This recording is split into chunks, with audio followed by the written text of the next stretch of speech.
भाग एक सकारात्मक सोच का कमाल। परिचय। यूनिवर्सिटी में पढ़ाई के दौरान पैसे को लेकर तंगी का दौर था। उस समय मैं छात्र ऋण लेकर पढ़ाई कर रहा था। हालांकि उसका अधिकांश भाग मेरे रहने की समस्या को हल करने में खर्च होता था। मेरे पास गुजारे के लिए बहुत थोड़ा बच पाता था। मैं अपने कोर्स से जुड़ी पुस्तकों को नहीं खरीद पाता था क्योंकि मेरे पास उसके लिए पैसे नहीं होते थे। मैं अपनी माँ से पैसे नहीं मांग सकता था क्योंकि मैं अच्छी तरह से जानता था कि वह खुद अपनी परेशानियों को हल करने के लिए जद्दोजहद कर रही है।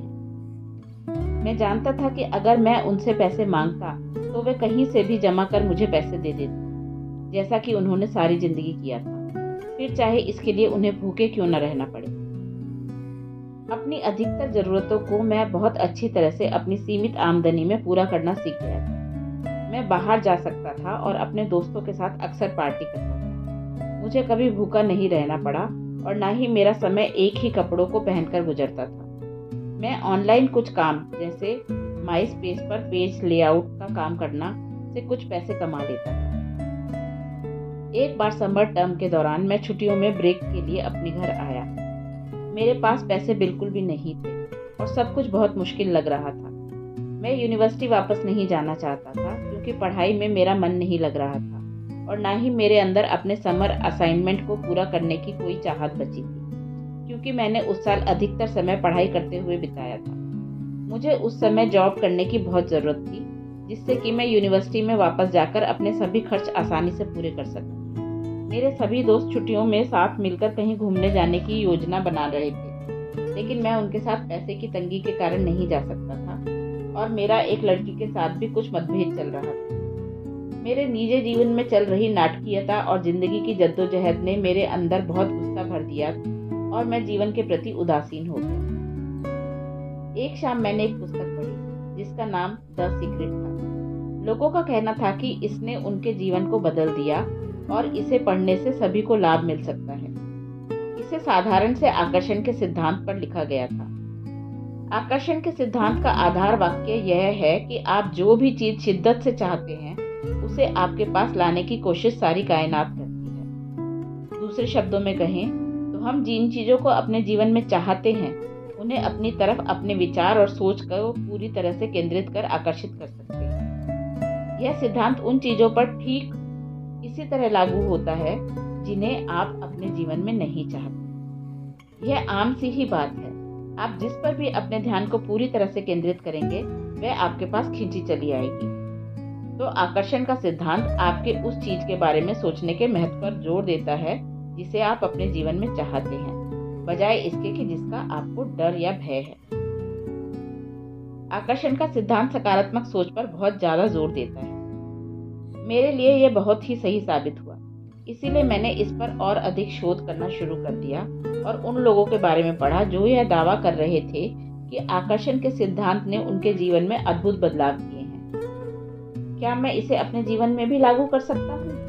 मैं जानता था कि मुझे क्या चाहिए। अपने दोस्तों के साथ छुट्टियों पर जाना और अपने इस सपने को पूरा करने के लिए मुझे लगभग $500 चाहिए थे। अतः मैंने उससे जुड़े आम निर्देशों का पालन करना शुरू कर दिया और जितना मेरे लिए संभव था सकारात्मक सोचना शुरू कर दिया। एक सप्ताह या उससे कुछ समय बाद मुझे टैक्स ऑफिस से एक पत्र मिला जिसमें लिखा था कि शायद मैंने ज्यादा टैक्स भर दिया है। क्या यह संकेत था कि आकर्षण का सिद्धांत अपना काम कर रहा था? मैंने अपनी सभी जानकारियां उनके फॉर्म में भरकर जितना जल्दी हो सकता था उनको पोस्ट कर दिया। एक सप्ताह बीत गया पर मेरे पास कोई खबर नहीं आई। मेरे दोस्त छुट्टियां मनाने के लिए घूमने जाने की तैयारी कर रहे थे और मुझे बहुत बुरा लग रहा था कि मैं उनके साथ नहीं जा पाऊंगा।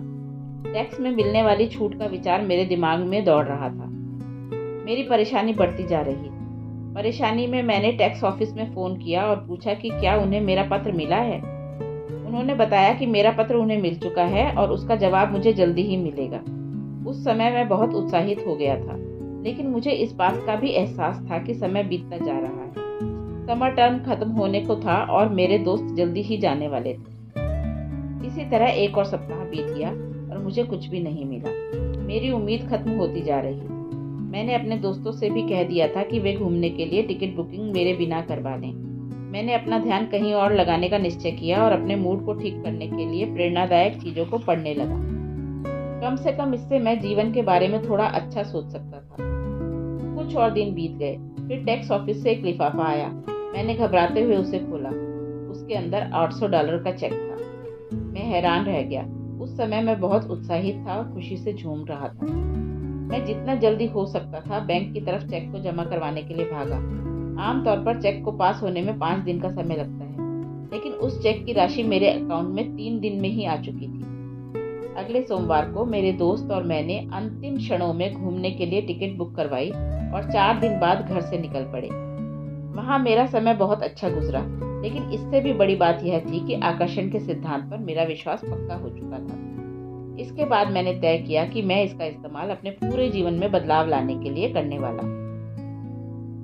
आकर्षण के सिद्धांत में कुछ कमी है। आकर्षण के सिद्धांत का काम ठीक से करने के लिए यह जरूरी है कि आपकी सोच हमेशा सकारात्मक रहे। हालांकि हमेशा अपनी सोच को सकारात्मक बनाए रखना बहुत मुश्किल है। जब जीवन में मुश्किलें आएं या सब कुछ गलत हो रहा हो अथवा कुछ भी हमारी मर्जी के मुताबिक न हो, तो आशावादी बने रहना पहाड़ को हिलाने जैसा कठिन लगता है। मुझे जानने वाले अधिकतर लोग मुझे एक सकारात्मक सोच वाले इंसान के तौर पर जानते हैं, लेकिन जब चीजें मेरे लिए कठिन हो जाती हैं, मैं सकारात्मकता से कोसों दूर हो जाता हूँ। क्रोध हमेशा मुझ पर हावी हो जाता है।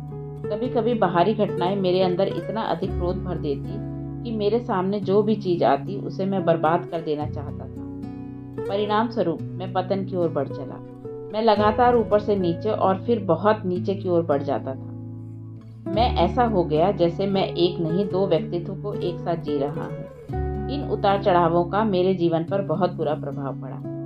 मेरे जीवन में इस दौरान कुछ बहुत अच्छे अनुभव भी रहे, तो मुझे कुछ बहुत बुरे दौर से भी गुजरना पड़ा। बुरे अनुभवों के दौरान मेरे लिए सोच का सकारात्मक रखना लगभग असंभव हो जाता था।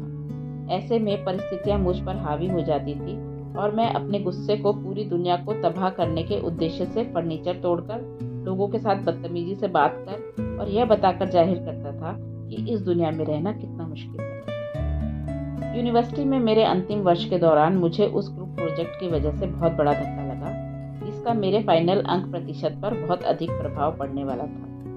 जब मेरा ग्रुप इस आधार पर बंट गया कि उसके लिए किसने कितना योगदान किया है, मैंने उसे लेकर आशावादी बने रहने की कोशिश की और इसी उम्मीद में रहा कि अंत में सब ठीक हो जाएगा। लेकिन ऐसा कुछ नहीं हुआ। वाकई सब कुछ बहुत खराब हो गया था। अचानक यह पूरी तरह से साफ हो गया था कि आकर्षण का सिद्धांत हमेशा काम नहीं करता। मेरा ग्रुप पूरी तरह बंट चुका था। हम सब अपनी अपनी भूमिकाओं को लेकर और हम में से प्रत्येक सदस्य कितनी मेहनत कर रहा है, इस पर लगातार बहस कर रहे थे। यह सब हमारे ग्रेजुएशन से ठीक 1 महीने पहले हो रहा था। चीजें पूरी तरह नियंत्रण से बाहर हो गई थी और हम एक दूसरे को उल्टा सीधा बोले जा रहे थे। दुर्भाग्यवश इस समस्या को हल करने का हमारे पास कोई उपाय नहीं था। मेरे दोस्त डैरिल और मुझे ऐसा लग रहा था जैसे हमारे साथ बहुत नाइंसाफी हुई है, लेकिन हम इसके बारे में 10 गुना अधिक मेहनत करने से अतिरिक्त कुछ नहीं कर पा रहे थे। प्रोजेक्ट की अंतिम तिथि नजदीक आ रही थी और हमारे लिए काम पूरा करना बहुत मुश्किल लग रहा था, खास तौर पर हमारे और कामों के साथ। हम यह मानकर चल रहे थे कि हम असाइनमेंट और परीक्षाओं में पास नहीं होने वाले हैं और इसीलिए हमें ग्रेजुएशन की डिग्री भी नहीं मिलने वाली है। हमें ऐसा लग रहा था कि जैसे हमने यूनिवर्सिटी में अपना सारा समय बर्बाद किया है। मैं यूनिवर्सिटी इसीलिए गया था क्योंकि मुझे लगा जैसा मुझे वहां जाना चाहिए। अगर आपको एक अच्छी जॉब और आरामदायक जीवन, जिसे मैंने अपने बचपन में कभी नहीं जिया था, वह चाहिए था, तो आपको वहां जाना ही चाहिए। लेकिन अंदर से कहीं कुछ मुझे आभास था कि वास्तव में मैं वहां नहीं जाना चाहता। मुझे वहां कोई खुशी नहीं मिलती थी। मैं हमेशा से यह जानता था कि इसके बाद मैं अन्य सभी ग्रेजुएशन करने वाले लोगों की तरह कोई जॉब नहीं करने वाला हूँ। मैं यह किसी और चीज से ज्यादा अपनी माँ के लिए कर रहा था। मैंने अपनी पूरी जिंदगी को उनको संघर्ष करते हुए देखा था और उनको यह दिखाना चाहता था कि उनकी सारी मेहनत बेकार नहीं हुई। अब जब मैं डिग्री पूरी करने के बिल्कुल करीब था, तो सब कुछ मुझसे दूर ले जाया जा रहा था। उस समय मैं बस यही सोच पा रहा था कि मैं अपनी माँ की उम्मीदों पर खरा नहीं उतरा। मैं अपनी उम्मीद पर खरा नहीं उतरा और मैं फेल होकर अब तक डिग्री पर जो भी खर्च किया है वह सब बर्बाद करने वाला। सब कुछ बेकार था। मैं नकारात्मक विचारों से घिर चुका था। मैंने अपनी माँ से कहा कि मैं यूनिवर्सिटी की पढ़ाई छोड़ रहा हूँ क्योंकि मेरे पास वहाँ रहने की कोई वजह नहीं बची है। मुझे बहुत बुरा लग रहा था और मेरे साथ जो भी कुछ हो रहा था वह नाइंसाफी थी। मेरे अंदर जो कुछ भी उस समय चल रहा था, मैं उससे बच निकलने का रास्ता ढूंढ रहा था। अतः मैं अपनी माँ को ही उस सब के लिए जिम्मेदार ठहराने लगा। लेकिन उन्होंने बहुत प्यार से मुझे इस बात के लिए मनाया कि मैं अपनी पढ़ाई ना छोड़ूं, वहीं रहकर मेरे वश में जो कुछ है वह सब करूं। लेकिन मैं गुस्से से पागल हो चुका था और बस उनसे बहस किए जा रहा था। अपनी कभी न खत्म होने वाली परेशानियों से मैं परेशान हो चुका था और मैं सब कुछ छोड़ देना चाहता था। मुझ में जिंदगी जीने की कोई वजह या चाह नहीं बची थी। मेरे उस बुरे दौर में ही मुझे अपने जीवन में कुछ सबसे बुरे अनुभवों से फिर से गुजरना पड़ा, जिसने आग में घी डालने का काम किया। मेरी परिस्थितियों ने मुझे यह सोचने के लिए विवश कर दिया कि मेरा जीवन बिल्कुल बेकार है। ऐसे सपने देखने का क्या फायदा जिन्हें मैं कभी पूरा नहीं कर सकता। मैंने खुद को यह समझा दिया था कि मेरा ऐसा सोचना कि मैं भी जीवन में कुछ बड़ा हासिल कर सकता हूँ मेरे जीवन का सबसे बड़ा झूठ है जिसे मैं जी रहा हूँ। मेरे लिए ऐसा सोचना एक मजाक से ज्यादा कुछ नहीं है। उस समय मेरे लिए यह पूरी तरह से साफ हो चुका था कि मेरे लिए कुछ बड़ा करना संभव ही नहीं था। मैं रोजगार की तलाश में रोजगार से संबंधित वेबसाइट्स को खंगालने में लग गया और उन सभी के लिए आवेदन कर दिया जो मुझे ठीक लग रही थी और जिनकी सैलरी अच्छी थी, जबकि उनमें जो योग्यता मांगी गई थी वह मेरे पास नहीं थी। मैंने सोचा कि अगर मुझे कोई नौकरी मिल जाती है तो कहीं मैं एक असफल इंसान न कहलाऊं और इस तरह मेरे पास अपने परिवार के कर्ज, बिल और खर्चे, जिनमें मेरी बहन की शादी भी शामिल थी, के लिए कुछ पैसे तो हो जाएंगे। अपने कवरिंग लेटर में मैंने विस्तार से अपनी परिस्थिति को समझाते हुए लिखा कि हालांकि उन्होंने नौकरी के लिए जो योग्यता मांगी है वह मेरे पास नहीं है, लेकिन मैं उनके लिए सबसे बेहतर कर्मचारी साबित होऊंगा। मेरे आवेदनों का किसी ने कोई जवाब नहीं दिया। इन सबके बीच मन ही मन कहीं न कहीं मैं यह जानता था कि मैं इतनी दूर आने के बाद यूनिवर्सिटी नहीं छोड़ सकता। मैंने अपनी परेशानी का हल तलाशने के भरसक प्रयास किए, लेकिन अब समय था कि उस नतीजे का सामना करने का और यह उम्मीद करने का कि सब कुछ ठीक हो।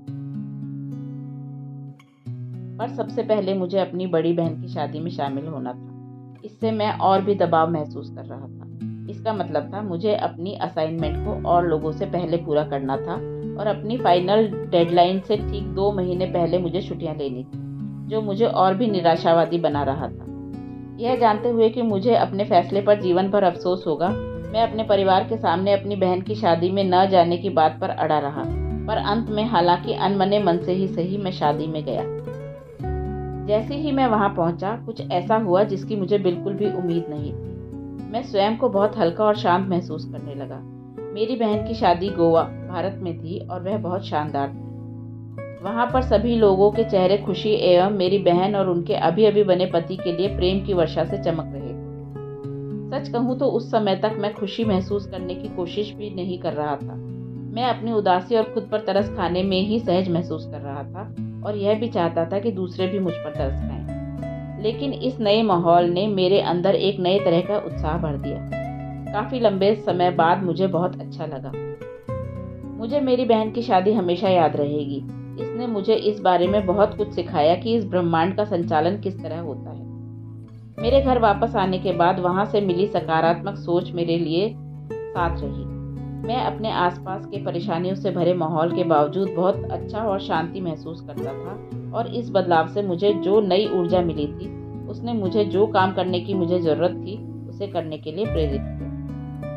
मैंने एक डमी स्कोर कार्ड उन अंकों का अनुमान लगाते हुए बनाया जो मुझे अपनी डिग्री के लिए हर जगह से मिलने की उम्मीद थी। मैं हर रोज कुछ समय के लिए उसे जरूर निहारता। उस समय मैं ऐसा सोचता जैसे उस स्कोर कार्ड में जो भी अच्छे अंक हैं वे वास्तविक हैं।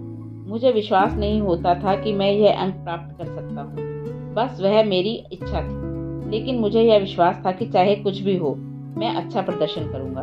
मैंने हर रोज लाइब्रेरी जाकर वहां अच्छा खासा समय बिताने का मन बना लिया।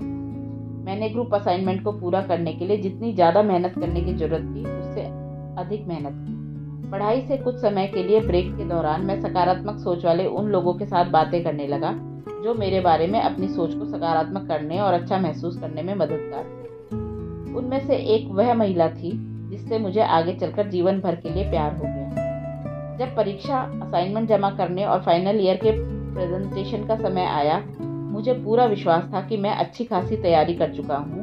जब मेरी परीक्षाएं हो गई, मुझे उतने अंक तो नहीं मिले जितने मेरे डमी स्कोर कार्ड पर थे, पर मैं आराम से पास हो गया था। और मेरे लिए सबसे ज़्यादा आश्चर्य की बात थी कि कोर्स की सबसे कठिन मेरे लिए परीक्षा में मेरा प्रदर्शन शानदार रहा। मैंने आकर्षण के सिद्धांत का उपयोग करते हुए इस तरह की सफलताएं आगे भी हासिल की, लेकिन संपूर्ण तौर पर मिले परिणाम की बात करें तो बस मेरी अपनी किसी चूक का एहसास करने की थी। उस समय मैं जानता था कि मैं कोई भूल कर रहा हूँ। एक बार जब मुझे पता चल जाता था कि कहाँ चूक हो रही है तो मुझे लगातार सफलता मिलनी शुरू हो गई। आगे चलकर मैं इस दूसरों पर भी इस उद्देश्य के साथ आजमाने लगा कि क्या उन्हें भी मेरी खोज से लाभ होता है, और सच मानिए उनको हुआ। सच कहूँ तो उनमें से बहुत लोगों तो उन कार्यों को करने में सफल रहे जो उनके लिए बिल्कुल भी संभव नहीं थे। ऐसा नहीं है कि मैं जो कुछ चाहता था वह सब हो रहा था। यह अक्सर मेरे लिए उस स्थिति में वरदान साबित होता जब मेरी भलाई उस चीज को न पाने में ही छिपी होती। मैं मानता हूँ कि बहुत बार ऐसा होता है कि मैं किसी चीज की चाह गलत तरीके या चाहत के साथ करता था। अब समय के साथ साथ मेरी सोच में एक स्पष्टता आ गई है, और जब कोई ऐसी चीज मुझे नहीं मिलती जो मुझे लगता है कि मेरे लिए बनी है, तो मैं यह मानकर गहरी सांस लेकर संतोष कर लेता हूँ कि मेरी भलाई ना मिलने में ही है। अक्सर ऐसा भी होता है कि मुझे कोई चीज जिसकी मैं चाह करता हूँ बस इसलिए नहीं मिलती क्योंकि किस्मत में मेरे लिए उससे अच्छा कुछ लिखा होता है।